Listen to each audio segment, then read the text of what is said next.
Sorry. Okay, so let me start by. So my name is Darryl Eisden. I'm originally from Curaçao. It's a Caribbean island. I was born in the Netherlands. I grew up in Curaçao until I was 13, and then I moved to the Netherlands. So the thing is, since Mero invited, and thanks for allowing me to be here. Thank you and congratulations, first of all, on this amazing exhibition. I think it's really amazing how your professionalism from the beginning already. No, I like the work itself and how you did your invites, the talks, the whole package. I really like that. So the story here is that when Mero asked me for the talk, I was thinking, okay, what kind of talk am I going to do? Because first it sounded very simple, a talk. And in my case, I do interviews. So I kind of like underestimated it in my head. Then I said, okay, but if I do a talk, what's the story? What's the goal of my talk? So then I was thinking, okay, maybe I should do a story. A small story about how I kind of stumbled into art and how I stumbled into art media. So both of them was a pure coincidence, was not even in my path, in my road. So I was a musician since I was 15. I was always into music, writing, producing, the whole shebang.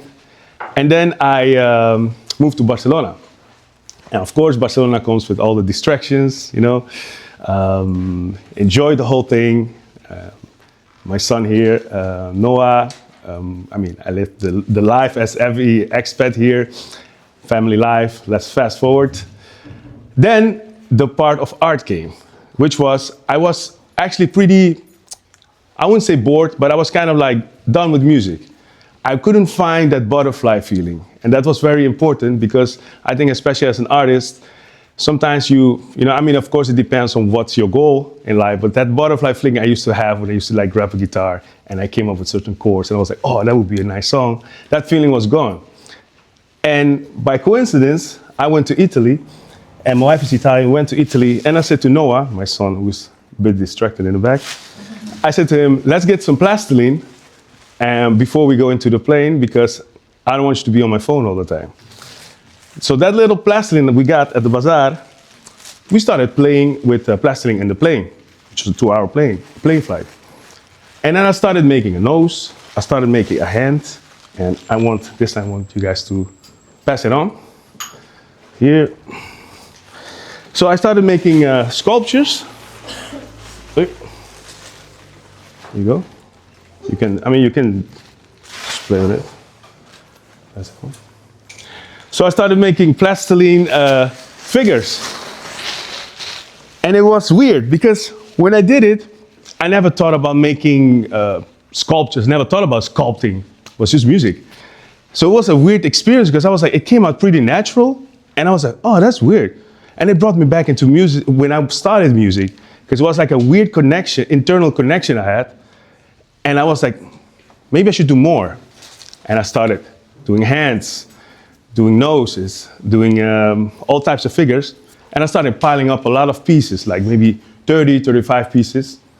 All of a sudden, of course, my wife was like, what are you gonna do with all this stuff, I was like, maybe I should do an exhibition. So I did an exhibition in February in Augustic, which was actually pretty, was a nice experience because the idea about my exhibition was called Art in Motion.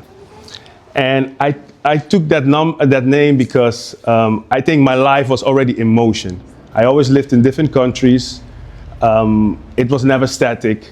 And my sculptures, I saw them as something that had to be in motion. So, for instance, of course, the hand, for instance, I would hang it on a rope with a stone and some like clandestino style, I would going on the pole, the wires on the street and throw it and let it hang there. So then for months you see that hand hanging and that motion, like I was like, oh, that adrenaline, I love that kid part of me came out. So that's how art started. During the exhibition, it was nice, my head was like, okay, what's next? I'm an artist, am I gonna do another exhibition? Am I gonna go into do I have to like knock into galleries? I have no idea. Like I was just going with the flow. All of a sudden, I was really busy, actually like Mero now, all over the place. And it was like a young, these two girls, they were like student, I think they were into media school or something. They're like, hey, sorry, can we interview you? I was like, yeah, so I'll be right back, because I had to help somebody. And I came back and they were gone. And I asked the guy, I said, hey, your friend, I heard that she wanted to do the interview. Yeah, they already left because you were too busy, blah, blah, blah. I came home and I thought about it. I said, so what's next? I don't know. Maybe I should interview artists. That'd be nice. That'd be a way for me to get in the scene, learn. I think the second one was the best. I was like, that's a way to learn. That's a way to connect. I was already, in the past, did podcasting with a friend of mine. So that was pretty that came natural. And I decided to get my cameras, mic, and I started sending Instagram messages. And then, well, by coincidence, I had a couple of interviews. Little I knew, the interviews were actually one of the best decisions I made. I happened to interview established artists, all types of artists that are, let's say, Cristina Garcia Rodero, which is a #1 top Spanish photographer. It was a coincidence because the gallery just opened in Barcelona. So it was an amazing experience because she really explained about how it is to being at the top. And at the same time, you just need to be consistent, do your own thing, your own path. Cassie, I also interviewed Cassie, for instance, who's here. Cassie also was a beautiful interview we had. What I also learned about by doing the interviews is that we do see a lot of art. Barcelona I'm super lucky to live here, honestly, to have this channel and being around so many creative people, For me, it's easy. It's like there are so many artists, You get so inspired. I get very inspired by people's stories and their journey. Of course, on Making Art Studio, I saw them also on Instagram. Went to reach out, Shine. This guy is basically. We kind of share the same story. Like we had nothing to do with art, and all of a sudden everything just went out, and it was a really nice way to share, to work together and collaborate. Also Mero, for instance, and as they mentioned before about Art Basel, we went as a crew to Art Basel. It was a really nice experience to see art from different perspective of people. I thought it was this way, but then Mero was like, no man, that's ugly. Oh really? Oh, I thought it wasn't. But it was nice because you learn that not everything is the same, and not everybody sees the world the same, and it also keeps you grounded. That's what I like about it. And so, yeah, for now, the interviews are going pretty well. As I said, I think it's not even about me anymore. I like to have a platform where artists can just tune in and see what's the story behind the artist. Because sometimes you just go to a gallery or you see a painting, I don't know what's the story behind this.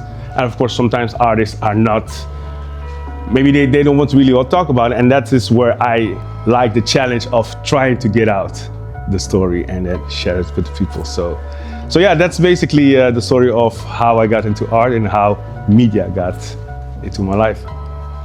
That's it.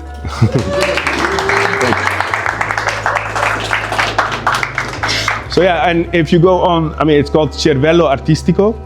I forgot to say. It's called Artistic Brain in Italian. So C-E-R-E, Cervello.